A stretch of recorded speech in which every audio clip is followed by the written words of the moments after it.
시간이 많이 늦었으니까요. 기도하고 시작하도록 하겠습니다.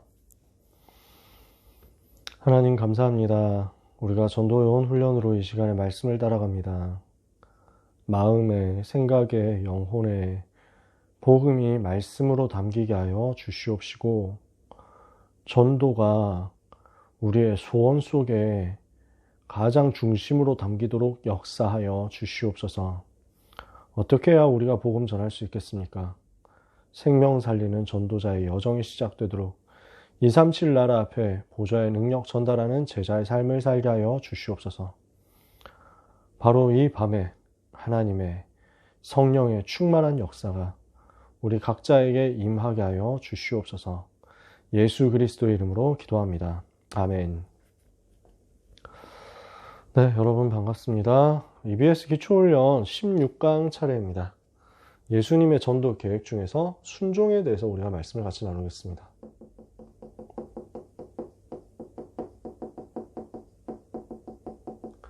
어떻게 해야 전도운동 할 수 있느냐? 말씀 따라가는 것입니다. 어떻게 해야 우리가 제자를 세울 수 있습니까? 말씀 순종하는 사람을 찾는 것입니다. 누가복음 9장 23절에서 27절에 예수님이 누구든지 나를 따라오려거든 자기를 부인하고 자기 십자가를 지고 나를 따라와야 된다. 이렇게 말씀하셨죠. 나를 부인하고 내 십자가를 지고 우리 주님 따라가는 것. 이것이 우리에게 주신 전도운동과 제자운동에 대한 최고의 방법입니다. 우리는 우리 주님 따라가야 되겠죠. 왜 그렇습니까? 주님은 완전하시기 때문에 그렇습니다. 주님이 완전하시기 때문에 주님의 방법도 완전합니다. 그래서 우리는 불완전한 사람 방법 말고 완전한 하나님의 방법을 언약으로 붙잡아야 되겠습니다.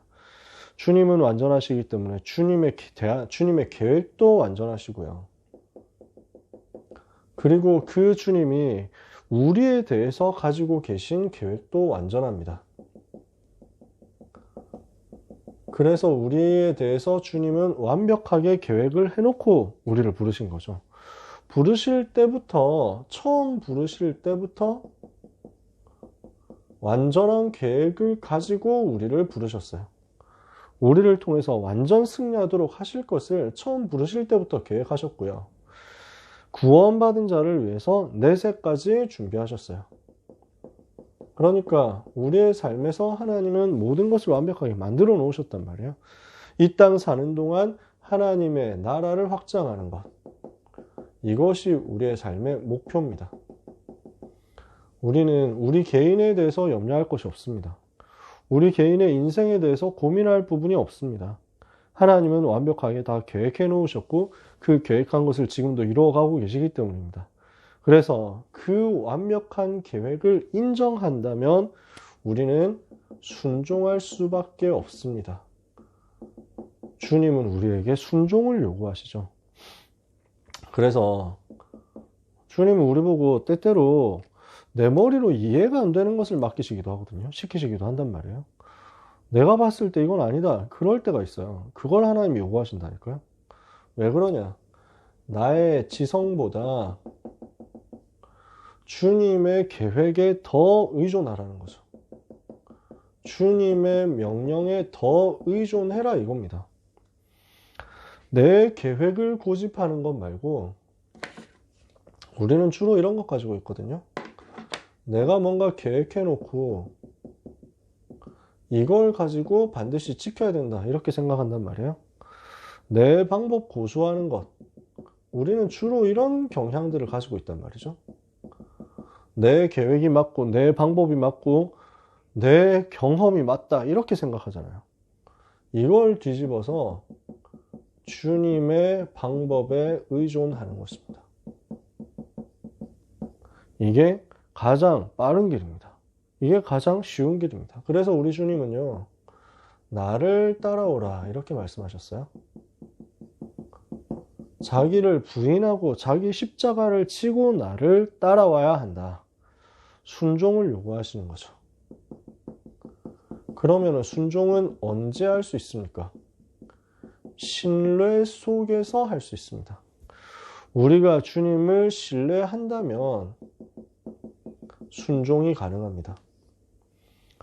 주님을 완전히 믿으면 우리는 완전히 순종할 수 있습니다. 우리는 자꾸 현실을 바라보고 내 경험과 내 판단을 의존합니다. 풍랑 만났는데 제자들이 근데 주님이 지금 기도하시니까 배에 안 타셨단 말이에요. 다 죽게 되는데 어떡하냐 이러는데 우리 주님이 물 위로 걸어오시는 거죠. 갈릴리 바다에서 물 위로 주님이 걸어오시잖아요. 그러면서 그 바람과 바다를 잠잠케 하시거든요. 그러니까 베드로가 주님 저도 그 걷게 물 위를 걷게 해주세요 이러면서 막 간구합니다. 이러니까 이쪽 나한테 와 이렇게 주님이 물 위에 서서 주님 말씀하시죠. 이러니까 베드로가 뛰어내려가지고 걷기 시작합니다.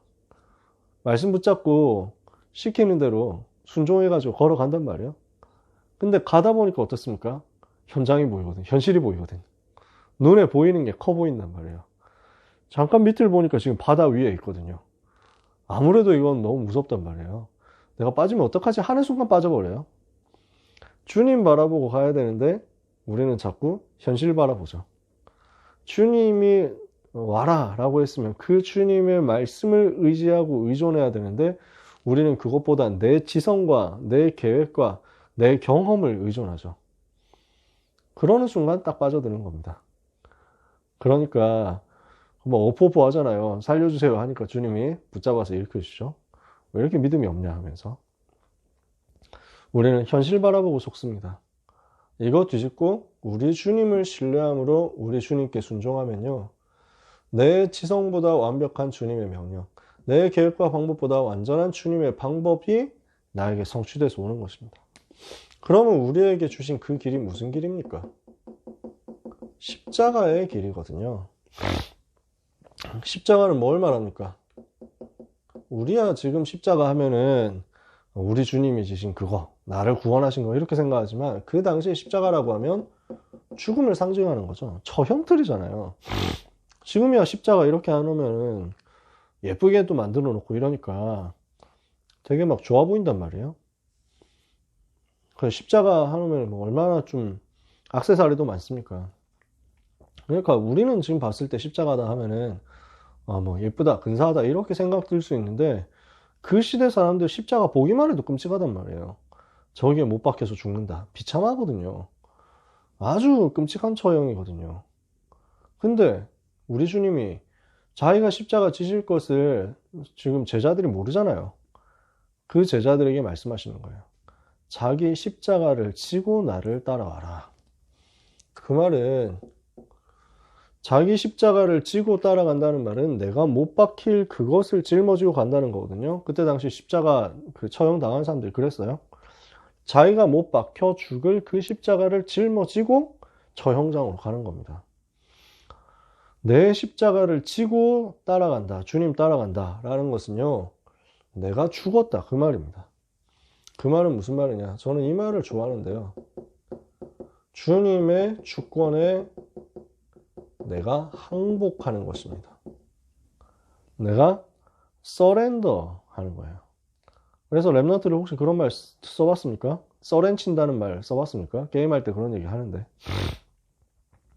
내가 주님 앞에 완전 항복하는 거예요. 세상과 타협하는 게 아니고 그 어떤 타협도 우리에게 유익이 안 되거든요. 우리 주님의 주권에 완전히 나를 맡기고 내가 항복하는 것입니다. 그러면 어떻게 됩니까? 세상에서 만들어 놓은 거기에 타협하지 않는 거니까 죄를 버리는 것이 됩니다. 옛날의 사고방식, 세상적인 습관, 쾌락을 버리는 것입니다. 그리고 세상의 것, 세상 습관 이거 따라가지 말고 하나님 나라의 새로운 각인뿌리 체질로 바꾸는 거죠. 이렇게 해서 뒤집는 거예요. 그래서 우리 주님이 마태복음 5장, 6장, 7장 산상수훈에서 말씀하셨던 게 다 이 부분이죠. 완전 새로 가라는 거예요. 하나님 나라의 가치관으로 완전 새롭게 세팅해라는 거예요.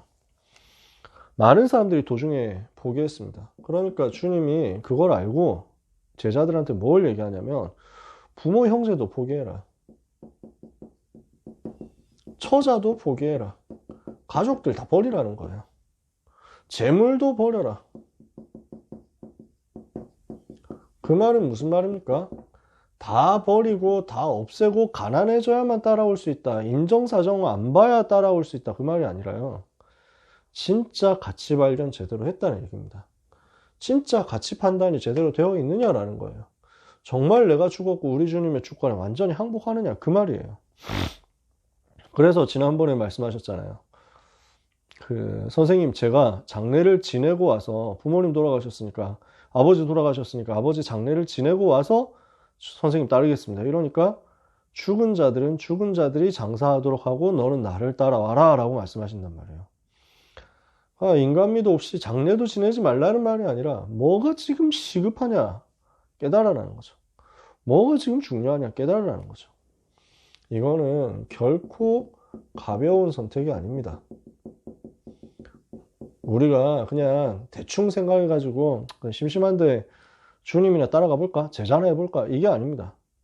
어느 정도까지 말씀했냐? 누가복음 14장 26절은요. 부모, 처자, 형제, 자매, 자기 목숨까지 미워할 수 있어야 된다. 이 정도까지 말씀하셨어요. 그러니까 훈련이 끝날 때쯤에는 16번이나 고난에 대해서 희생에 대해서 말씀하셨어요. 대부분 사람들이 이런 가르침 받으면 도망가겠죠. 그래서 도망가라는 거예요. 그게 주님의 목표였어요. 우리 주님의 교육 목표가 뭐였냐? 도망갈 사람 빨리 도망가라 이거였어요. 베드로도 이해를 잘 못했잖아요. 일반 사람들이 이해가 잘 안 되는 거예요. 내가 이방인들의 손에 넘겨져 가지고 고난을 당하고 괴롭힘을 당하고 죽임을 당할 것이다. 그러나 사흘 만에 다시 살아나리라. 예수님이 이런 얘기하니까 베드로가 뭐라고 합니까? 주여 그리하지 마옵소서. 그 일이 절대로 주께 이루어지지 못하리이다. 이런단 말이에요. 그 말은 무서운 말이죠. 구원 역사가 절대로 일어나지 않게 될 것입니다. 그 말이니까요. 아주 무서운 말을 했는데 베드로는 그 당시에 이해를 못했죠. 왜 주님이 고난에 대해서 희생에 대해서 말씀하셨냐? 왜 사람들이 이해 못하는 얘기를 하셨냐? 왜 가벼운 선택이 아니라는 것을 그렇게 강조하셨냐? 아무나 하는 게 아니라는 거예요. 진짜 가치 판단 제대로 한 사람만 따라올 수 있다는 거예요. 그러나 이 길은 엄청난 영광의 길입니다. 그 영광은 생명과 부활과 세계복음화다. 이 고난 뒤에 하나님이 주시는 한없는 영광, 한없는 축복이 있습니다. 그래서 십자가의 메시지를 이해해라. 이 십자가의 메시지를 이해하면 전도자의 위치가 발견될 겁니다. 이게 무슨 말이냐? 빌립보서 2장 5절에서 11절에 바울이 이렇게 얘기합니다. 너희 안에 이 마음을 품어라. 곧 그리스도 예수의 마음이니 그는 근본 하나님의 본체시나 하나님과 동등됨을 취할 것으로 여기지 아니하시고 도리어 자기를 비워 종의 형체를 가져 사람의 모양으로 나타나셨고 죽기까지 복종하셨으니 곧 십자가에 죽으심이라. 그래서 이런 것을 보고 신학 용어로는 비하라고 합니다. 낮아지셨단 말이에요. 근데 그러므로 하나님이 그를 지극히 높여 모든 이름 위에 뛰어난 이름을 주사 하늘에 있는 자들과 땅에 있는 자들과 땅 아래에 있는 모든 자들의 무릎을 예수의 이름 앞에 꿇게 하시고 모든 입으로 예수 그리스도를 주라 시인하여 하나님 아버지께 영광을 돌리게 하셨느니라. 이거를 신학 용어로 승귀라고 합니다. 낮아지셨다라는 말이고요. 높아지셨단 말이죠. 우리 주님이 사람의 보좌를 버리고 사람의 모양으로 나타나시고 순종하시고 복종하시고 고난당하시고 십자가에 죽기까지 하셨는데 근데 하나님이 이름으로 그를 지극히 높여 모든 이름 위에 뛰어난 이름을 주셨다. 이게 지금 우리가 가지고 있는 십자가의 비밀이라는 것입니다. 십자가의 메시지라는 것입니다. 여러분 찬양 알잖아요. 주의 이름 높이며 주를 찬양하나이다. 나를 구하러 오신 주를 기뻐하나이다. 하늘 영광 버리고 이 땅 위에 십자가를 지시고 죄 사했네. 그래서 무덤에서 일어나 하늘로 올리셨네. 이게 십자가 메시지예요. You came from heaven to earth to show the way. From the earth to the cross my debt to pay. From the cross to the grave, from the grave to the sky. 무덤에서 하늘로 다시 올려주셨죠. 부활하셔서. 그래서 내가 주의 이름 높일 수밖에 없다. 빌립보서 2장 5절에 11절이에요. 그 말은 그러면 무엇을 이야기하느냐? 그 앞에 5절을 얘기했잖아요, 바울이. 너희 안에 이 마음을 품어라. 곧 그리스도 예수의 마음이다. 사람들은 높아지려고 생각한단 말이죠. 사람들은 성공하려고 생각한단 말이죠. 사람들은 나한테 이득되는 걸 취하려고 하는 거죠. 주님의 방법은 그게 아니에요. 십자가져라 라는 겁니다. 낮아질수록 승리한다. 세상이 이해가 되겠습니까? 빼앗길수록 버릴수록 승리한다. 이해가 되겠습니까? 그리스도 말고 십자가 말고 다 버려라. 이해가 되겠습니까? 세상 사람들은 이해가 안 되는 거예요. 복음 가진 사람만 붙잡을 수 있습니다. 그러니까 우리 전도자는 무엇을 생각할 수 있습니까? 주님이 낮아지신 것처럼 내가 얼마든지 낮아질 수 있다는 거예요. 주님이 고난당하신 거 생각할 때 나도 고난당할 수 있다는 거예요. 주님이 그 모욕과 조롱과 수치를 당하셨는데 내가 그거 다 당할 수 있다는 거예요. 주님이 가시면류관 쓰셨으니까 나도 얼마든지 쓸 수 있다는 거예요. 주님이 십자가 지셨으니까 나도 얼마든지 십자가 질 수 있다. 우리가 또 못 박혀야 구원받는다 그 말이 아니죠. 전도운동이란 말이에요. 근데 그런 우리를 하나님은 어떻게 하시겠다고요? 주님이 그렇게 낮아지셨는데 지극히 높아지신 것처럼 우리도 현장에서 응답받는 거 아니냐. 그래서 종의 자리에서 승리하는 겁니다.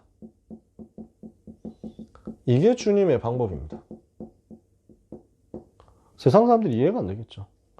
세상 사람들은요, 천국에서 큰 자가 누군지 몰라요. 어린아이들처럼 작은 자가 천국에서 큰 자다. 스스로 낮아지는 자가 천국에서 큰 자다. 사람들이 이해가 안 되겠죠. 베드로와 제자들이 처음에 영광을 알지 못하니까 다시 고기 잡으러 갔어요. 그러니까 이거 못 깨달으니까 낙심하는 거죠. 또는 염려하는 거죠. 여기에 빠져버린단 말이에요. 그 방법과 목적 못 깨달으면 이렇게 됩니다. 우리는 새로 시작해야 되겠습니다. 올바른 가치 판단 속에서 올바른 시작을 하면 여기에 임하는 엄청난 영광이 렘넌트에게 오게 될 것이다. 그래서 하나님은 영광을 위해서는 먼저 순종이 필요하다라는 것을 우리에게 알려주십니다. 순종은요, 교리적으로 이런 거 해라! 안 하면은 혼난다. 안 하면은 죽는다. 이게 아니에요, 여러분. 순종을 자꾸 율법적으로 생각하거든요. 우리는 교리로 하는 것이 아니라 우리의 생애를 하나님께 드리는 것입니다. 우리의 생애를 주님께 드릴 때 우리는 진리를 알게 됩니다. 그 말은 무슨 말이냐면 말씀 따라간다는 말이에요. 요한복음 8장 31절 32절에 너희 안에 내 말이 거하면 너희가 참으로 내 제자가 되고 진리를 알지니 진리가 너희를 자유케 하리라.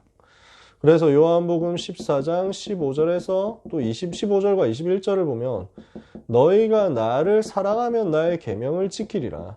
나의 계명을 가지고 지키는 자라 나를 사랑하는 자니 나를 사랑하는 자는 내 아버지께 사랑을 받을 것이요 나도 그를 사랑하여 그에게 나를 나타내리라. 그러면은 주님이 나에게 나타나시는 거죠. 그럼 끝이에요. 하나님이 나와 함께 하시는 게 다른 사람한테 보여지는 거니까. 그래서 우리 주님이 먼저 순종에 대해서 본을 보이셨어요. 이걸 가지고 세계를 살리셨단 말이에요. 우리도 이렇게 주님 따라가면 세계 살릴 수 있다는 거죠. 특히 십자가는 세계를 살리고 하나님의 뜻을 이루는 헌신의 절정이었어요. 자기의 목숨을 내어주셨잖아요. 살을 찢어주시고 물과 피를 다 쏟아내셨잖아요. 그렇게 해서 세계를 살리셨어요. 그렇게 해서 하나님의 뜻을 이루셨어요. 우리가 할 수 있죠. 우리가 죽어야 된다 뭐 그런 얘기가 아니고요. 우리가 필리핀 사람들 하는 것처럼 십자가에 못 박혀야 된다 그 말이 아니고요. 우리 주님이 나를 위해서 생명 주신 것을 생각하면 그 감사 때문에 내 인생 얼마든지 복음을 위해서 드릴 수 있다 그 얘기잖아요. 그래서 십자가에서 죽으신 주님, 죽기 위해 오셨는데 승천하셔서 보좌에서 지금도 전 세계 만국을 다스리고 계시잖아요. 그렇다면 우리는 무엇을 생각해야 됩니까? 우리가 불순종한다면 성장이 안 됩니다. 전도 운동이 일어날 수가 없습니다. 순종할 때 세계복음화의 역사가 반드시 일어납니다. 그렇다면 순종이 세계복음화의 계단인데 순종하기 위해서는 지난주에 이런 얘기했습니다. 그렇죠? 가치가 바르게 발견되어야 됩니다. 무엇이 가장 귀하고 무엇이 가장 중요한 것인가 분명히 제대로 판단이 되고 분별이 되어야 됩니다. 그래서 하나님이 이루실 귀중한 것을 위해서 우리의 것을 얼마든지 드릴 수 있습니다. 막연한 믿음이 아닙니다. 맹신이 아닙니다. 우리가 하는 것은 이유 있는 것입니다. 분명한 가치와 미래를 알고 결과를 알기 때문에 할 수 있는 올바른 투자입니다. 이게 하나님이 우리에게 주신 것이죠. 이게 우리에게 주신 순종입니다. 그냥 순종이 아니죠. 되어지는 순종입니다. 율법적으로 뭘 열심히 해야만 된다. 하기 싫은데 억지로 하는 게 아니에요. 되어지는 순종. 왜? 알기 때문에. 미래 알기 때문에. 하나님이 하실 거 알기 때문에. 그러면 이때 우리의 삶에는요. 갈라디아서 2장 10절 되어질 겁니다. 내가 그리스도와 함께 십자가에 못 박혔나니 그런즉 이제는 내가 사는 것이 아니오 오직 내 안에 그리스도께서 사시는 것이라. 이제 내가 육체 가운데 사는 것은 나를 사랑하사 나를 위하여 자기 자신을 버리시는 하나님의 아들을 믿는 믿음 안에서 사는 것이라. 요렇게 되면 뭐가 되냐면요. 빌립보서 4장 10절에서 13절이 됩니다. 나는 일체의 비결이 있다. 풍부에 처해도 괜찮고 궁핍에 처해도 괜찮다. 가난해도 부유해도 다 상관없고 배고파도 배불러도 다 상관없다. 내게 능력 주시는 자 안에서 내가 모든 것을 할 수 있다. 그리스도로 끝이라는 거예요. 그리스도 가졌기 때문에 다 가졌다는 거예요. 이때 어떻게 됩니까? 사단의 권세가 완전히 무너집니다. 평강의 주님이 속히 사단을 너희 발 아래 상하게 하시리라. 이 응답이 여러분에게 올 것입니다. 성령의 충만 역사가 임하고 하나님의 나라가 임하게 되겠죠. 이게 순종입니다. 이 순종할 때 흑암이 무너진다. 이 순종할 때 하나님 나라가 임한다. 그 순종은 뭘 했다는 겁니까? 그리스도가 오직이라는 것을 제대로 발견했다는 겁니다. 그렇다면 그 오직 되신 나의 오직 되신 그리스도께 나의 모든 것 얼마든지 드릴 수 있다는 겁니다. 행복하게요. 억지로 눈물을 흘리면서 진짜 싫은데 어쩔 수 없지 하면서 하는 게 아니에요. 기쁨으로 감사로 되어지는 순종을 하는 것입니다. 이 응답받는 귀한 모든 고등부 전도 요원 제자들이 되기를 축복합니다. 기도하겠습니다. 하나님 감사합니다. 우리 주님이 가르쳐 주신 것처럼 자기 십자가를 지고 자기를 부인하고 우리 주님 따라가는 순종하는 전도 제자들 되게 하옵소서. 오늘 이 밤 하나님께서 하나님의 자녀들에게 성령과 능력과 확신으로 충만케 역사하사 십자가의 비밀을 가지고 현장에서 누림으로 현장의 흐름을 바꾸며 흑암의 권세가 무너지도록 만드는 되어지는 순종의 주인공들이 되게 하여 주옵소서. 예수 그리스도 이름으로 기도합니다. 아멘.